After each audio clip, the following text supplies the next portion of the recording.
Alright, what's going on, folks? I'm AutoMattock. So, we're gonna talk about survival. Survival. And this is kind of how I suspected the character would, the experience with the character would initially be. Because, first, you're playing against people who already are ingrained with their character. You're playing against somebody who's been playing Laura since Season 1. And you're playing a character who's very difficult. And you're probably playing online, so it's going to be a train wreck. There's going to be people chasing after you, you're going to be desperately trying to just get them off, and you're not going to be able to do anything that's unique unless you can condition them. And I think for some of the beginning phases of playing this character, especially online, it's going to be a lot of that. You're just going to be hitting them while they're, it's going to be like, you want to be like you're an older brother, and your little brother, you're picking on him, and you're grabbing him by the fist and saying, "Stop hitting yourself, stop hitting." It's gonna be a little bit like that, right? You're gonna be hitting standing medium punch, crouching jab, and crouching pierce. Those are what I think are gonna be very central to the strategy of using Menat in these early phases. And even if you're a newer player and you don't have a grip on what you need to be doing in the mid-range, it's gonna be those three things. Right now, in my opinion, these three things are gonna be the most important. Crouching jab, so you have a fast normal in case they jump, and it also covers some good range. And this can also be standing jab and crouching jab are comparable. I think crouching jab is better because it's faster, and it covers a little bit more range than standing jab, just a little bit. So this is what you want to use in that area. Now let me talk about something that people have been messaging me about for the past 3 days that she's been available, and that is that crouching medium punch on counter hit. Standing medium punch on counter hit will build you V trigger, 33% of 1 bar, so half of 33%, which is like, I don't know, math, 17.5? Sounds about right. 16.5? Anyways, this builds you V trigger. And that's exactly the same amount as if something crush countered, like the any of our crush counter buttons, which we'll talk about in a later video. So that's another reason why you want to use this button, not just because it's good in the mid-range, it covers a lot of range, it's decently fast, it's 6 frames to start up, but it takes time for it to travel to your opponent. So from right here, it's not hitting in 6 frames, it's taking more than 6 frames. However many active frames are in this move, it's probably hitting during the later phases. So let's say there's 4 active frames, it's going to hit like on frame 10, around that area for here. But still, it recovers better than this, right? Standing hard punch. I don't think it has as much range. No, it doesn't have as much range. But the whole point is that you're combining these two buttons to keep your opponent away from you, so they won't desperately try to jump and dash in at you. This one's going to be better at recovering faster, and this one's going to be better at building your V trigger, and it has more range. So the crouching hard punch is it's like the substitute for anti-airing when you're not really comfortable with using the better anti-airs. Let me record that again. There we go, that's better. Crouching hard punch is almost comparable to using like a standing jab for Nikali. It's not nearly as fast or brain dead, but it's easy to do and it's easy to recognize when you're in the situation. Now, the EX Guardian of the Sun, this is a good anti-air. It does more damage. You get a medium standing hard punch if they quick rise. So this is also a good anti-air too.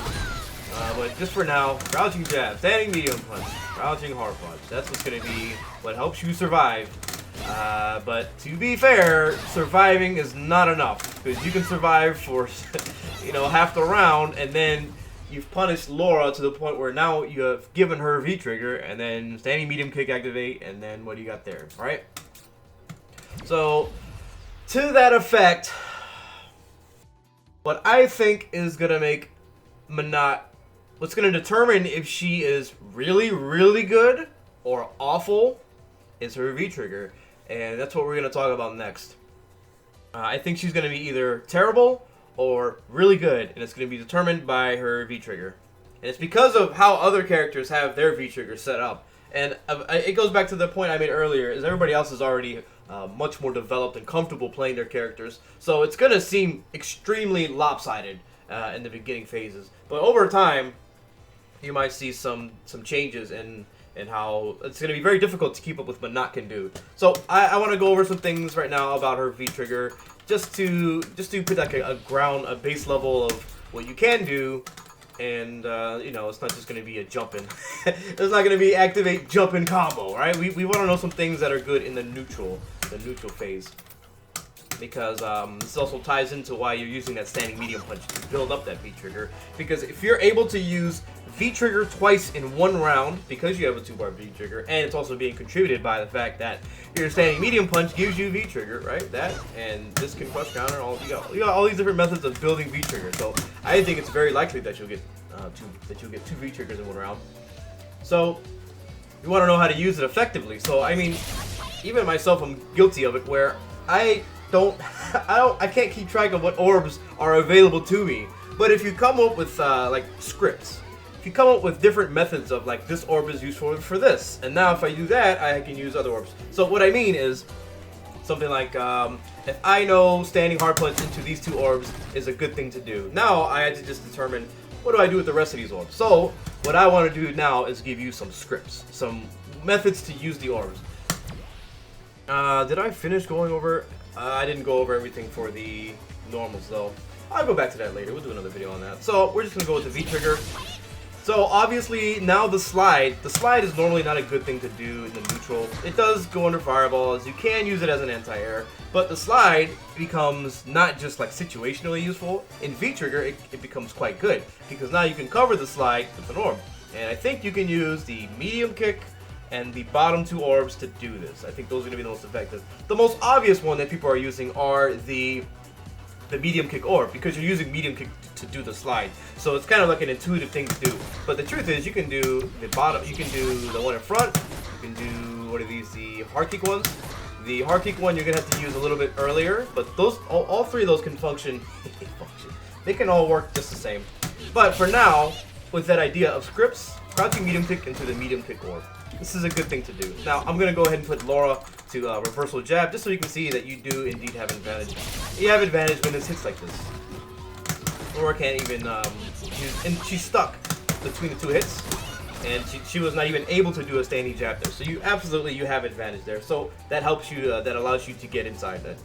It allows you to get in close to your opponent, if as necessary. So, yep, that's the slide. The drills will be very interesting. So, normally the drills, you have to space them really well, and it's kind of hard to find specifically where you need to do them. If you use the orbs behind your drill, then you almost, I don't know a situation where you won't have advantage. And I'm talking about the hard kick orb and the medium kick orb, and I'll show you with the hard kick drill, right? So normally, that's a punish for me right there. I can't even block as I land because I'm doing it too high, too close, whatever. But if I release a hard kick orb as I'm doing this, I'm able to block, and I should have a decent amount of advantage depending on when I hit the orb. So there we go. Now I had frame advantage. So that's going to be very useful, especially in situations where you use this this whole idea where you use the overhead and then bring them in. Now you have advantage, so then you can do something. See if I can do it. Yeah, something like that. If your opponent's going to throw you in that situation and then you drill, and then you cover that with an orb, you will have lots and lots of advantage. So yeah, a hard kick orb and the hard kick drill. That's going to be very useful, I think. Early jump and then the light kick orb. Early jump hard punch and then the light kick orb I think will be good as well. This is jumping hard punch, and you can also use the jab as well, but I think it'll land slower. So you're doing a jump attack that'll hit early, so it's going to be hard to follow up with this. But since you have an orb that's being chased, that's chasing behind you, you can actually just kind of use it to enhance your pressure. And I like this a lot. I do think this is quite good. Yep, you can even combine what I was talking about earlier. So jumping hard punch, orb, crouching medium kick, and then the slide into the slide orb. So that's the medium kick slide, medium kick orb. So I think that'll be useful as well. Something like that, and then you follow up with the bottom orb and then EX. Or whatever you feel is right. Whatever you feel is correct to do. So the bottom 2 orbs, I would say that the standing hard punch into this, that is quite good, I think. We have Laura to do reversal jabs. And you can see I can get a jump in from this. And this is good to do even on block. And actually, you can combine these two ideas now, right? Yeah, it looks good to me. So now you have a method of zoning in the mid-range, that kind of thing. And yeah, so to do this, you don't... make sure you can see the hitbox here. You don't want to hit both buttons at the same time. You want to stagger. So you release the hard kick orb first because that's in front of her. That's going to hit her first. And then you want the back orb, the fierce punch orb, you want that to still combo with the hard kick orb, but not close together. You want to extend the time that they're in hit or block stun. So you want to delay it. You want to delay it so that it combos. And that's what's going to allow you to jump in. And really, you can probably delay it even more than I'm doing. I think the hard kick orb is what's important to do quickly so that it combos with the hard punch. And then you want to find the interval of time where those two orbs can combo. The longest interval, because that's going to increase the time that you're going to be able to do something such as a jump in. You don't necessarily have to do a jump in, but I think this is still pretty good. I think it's good. And the last thing I'll talk about is something that I was trying to work in the early parts of my stream. It took me a while to figure out. So the basic idea, and this is using the middle orbs. Basic idea was using the medium punch in the same way that we're using the hard punch. And connecting these top two orbs. Now you can absolutely do this. But the trick is you have to already be holding orbs. And you have to let go of them and then quickly hit medium punch. So the interval between the negative edge and actually tapping the medium punch, that's the trick to it. You have to do it really quickly. Really, really quickly. And then they will combo. And I should demonstrate this. Let's see what we got here. And then you can combo standing hard punch, and then you can use that standing hard punch, right? And then you can combine all these ideas. I think that's all. Oh, actually, no. I want to go over. I think you get the idea here. I don't have to execute it because all these things work independently, right? I'm about to get stuck in the vortex if I'm not careful. But yeah.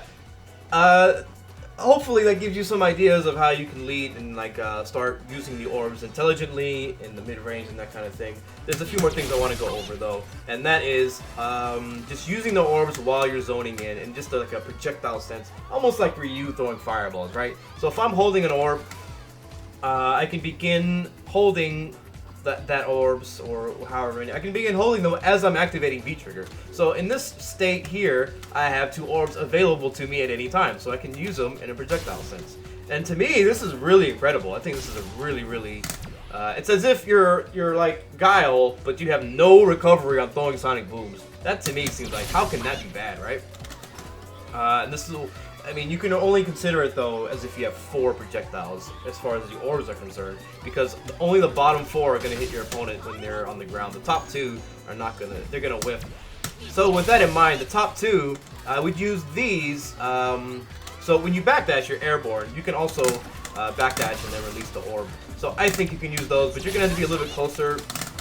And I think it may be better to use them in the air, as I was showing earlier. I think that's a good idea too. So yeah, releasing the orbs as you're just in the mid-range. The other way you can get a charge for the orb is doing something that has very little recovery, such as like crouching short. So now I'm using that crouching short to mask my negative edge. You can see my finger is still on the button, and then I can release it. So if I want the medium punch orb, I can just do that, or I can hold multiple. I think these are the bottom 2. Yep, I think those are good. I think those are all going to be good tactics. I feel like I'm forgetting one thing about the V-trigger. I think that was just using the backdash here. So, I think that about wraps it up as far as some of the things I wanted to go over with surviving with Menat. And it's really going to be just in terms of zoning, it's going to be this button, this button, this button, and this button. That's going to be your go-to moves, in my opinion, at the moment. Just starting off with Menat and trying to get a grip on just controlling the chaos, right? And then we can do more interesting things like the video I showed earlier with the crouching hard punch, low, crouching medium kick into the low EX sphere, that kind of thing. So, yep, that's it for now. Thanks for stopping by. Let me know your thoughts in the comments below. Like and subscribe. I hope you learned something. I'm AutoMattock.